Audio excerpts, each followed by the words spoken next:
What's up, guys? My name is Crescent, and if you found a supplier to manufacture your very first Amazon product, but you're not quite sure what to do next, well, I'm going to go over exactly what you need to do in this video. But first, I feel like I need to mention that I hope you chose your product by following some sort of product research strategy. It's imperative that the product you choose has high demand with low competition, not restricted, patented, or trademarked, amongst several other criteria, but most importantly, that it's profitable. Because remember, the entire point of running any business is to make money. So if you don't know what any of what I just said meant, and you chose your product just willy-nilly, then I highly suggest you reconsider and take a look at my product research video, which I'll leave a link to in the video description below. Now, there's several steps that you need to do once you've decided on a supplier. And the first and foremost is finalizing your negotiations. That means finalizing exactly what the costs are and how much you're paying. That means the cost of manufacturing the product, which includes customization, packaging, labeling, or product inserts. Who's responsible for shipping and paying any taxes and duties? If your supplier is arranging your shipping for you, you'll need to know exactly how and when they're going to ship and how much that's going to cost you, including any taxes and duties. If you're going to have a product inspection done, which I highly suggest that you do, you need to discuss and arrange that with your supplier as well. Don't forget to finalize the payment terms. How much is that initial down payment going to be, and how are you going to make that payment? Now, all of these details need to go in your purchase order contract. So if you're using Alibaba, you can use their trade assurance system to protect your transaction. So if anything goes wrong, you can file a dispute to get your money back. Make sure to include all of the details in the trade assurance contract. I also have a separate contract that I prefer to use that goes into finer detail that you can download and use for free. It covers situations like what happens if the manufacturing or shipping deadlines aren't met, if there are defective products, or if the product inspection fails, such as the supplier needs to resolve the problem as well as pay for the subsequent inspection. I highly recommend using this contract, and you can find a link to a video that goes into detail on how to safely pay your supplier and download this contract in the description below. Now, if your supplier is not shipping your product to Amazon for you, then you'll need to arrange the shipment yourself.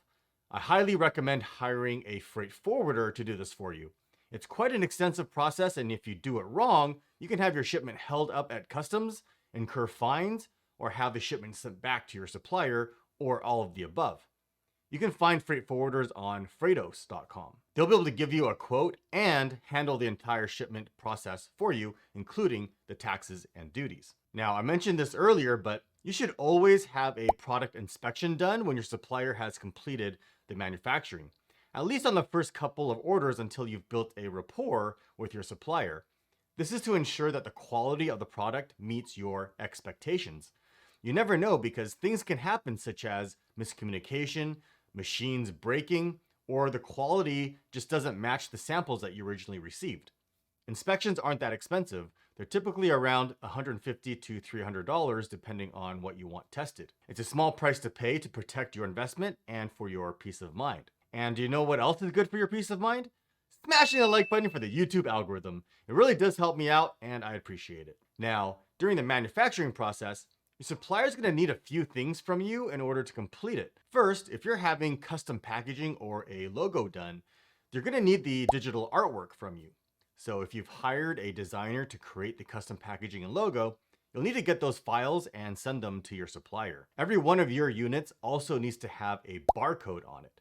If you're doing FBA, I highly suggest putting the Amazon barcode, otherwise known as the FNSKU, on each unit, not the UPC barcode. You can download the FNSKU from Seller Central and save it as a PDF and email it to your supplier. Or if you're having a custom package designed, you can have the barcode incorporated into the packaging so that it's printed directly onto the packaging instead of with a sticker or a label.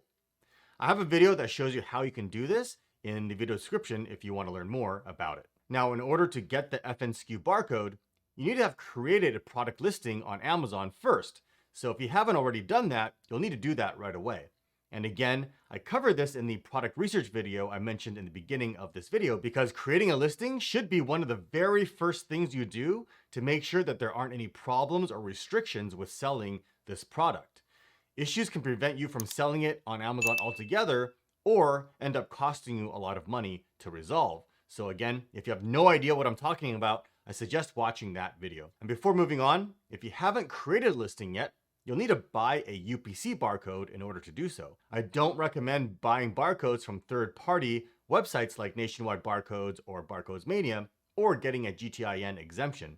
It's no longer worth it because official GS1 barcodes are no longer $250, and Amazon requires you to get GS1 barcodes.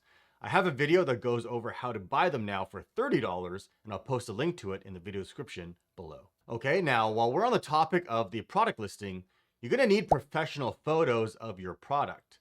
If your samples represent the final product, then you can simply have your photographer take photos of the sample.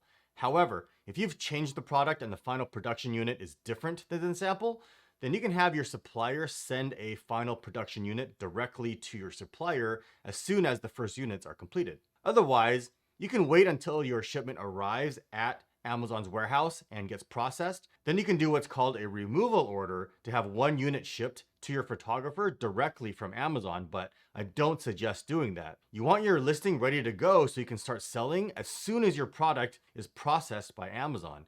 You don't want to have an incomplete listing waiting around for professional photos or whatever. So besides professional photos, in order to have your listing ready to go as soon as your shipment is processed by Amazon, you'll need to have an optimized listing. That means you need to do keyword research so you can create optimized copy.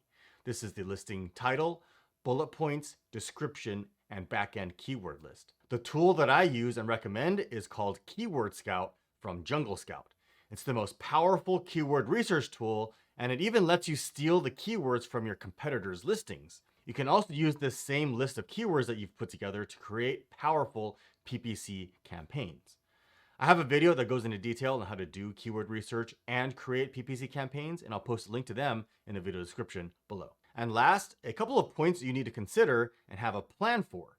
First, every listing needs social proof. Social proof is determined by the reviews.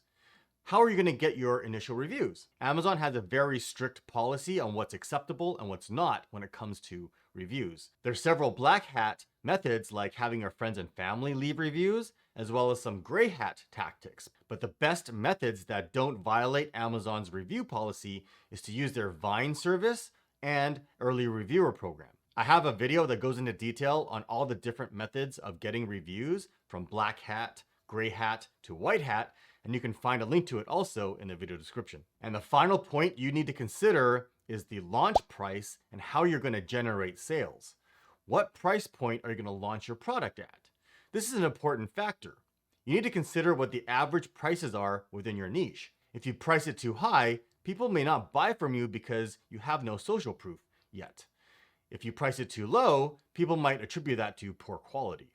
What I suggest is to start somewhere around 10 to 20% higher than the lower end of the average price range. Then, as you get social proof and your listing gets ranked higher on the first page, you can slowly raise the price to your target sales price. And as for sales, you need to generate sales in order to boost your listing's rank in the search results. The goal during a product launch is to get your listing ranked on the first page of the search results. Amazon's A9 algorithm ranks listings based primarily on the daily sales velocity. The listings that sell the most each day tend to get ranked higher in the search results. So you need to come up with a plan, such as using promotions, coupons, or a launch service to help you generate the initial sales to get your listing ranked as high as possible. Again, if you want to learn more about this, you can find links to videos in the description below. So if you want to get in touch with me, you can find all of my contact details in the description below. I'd love to hear your thoughts, so leave a comment or question in the comment section below. I answer every single one. And as always, if you found value in this video, consider subscribing.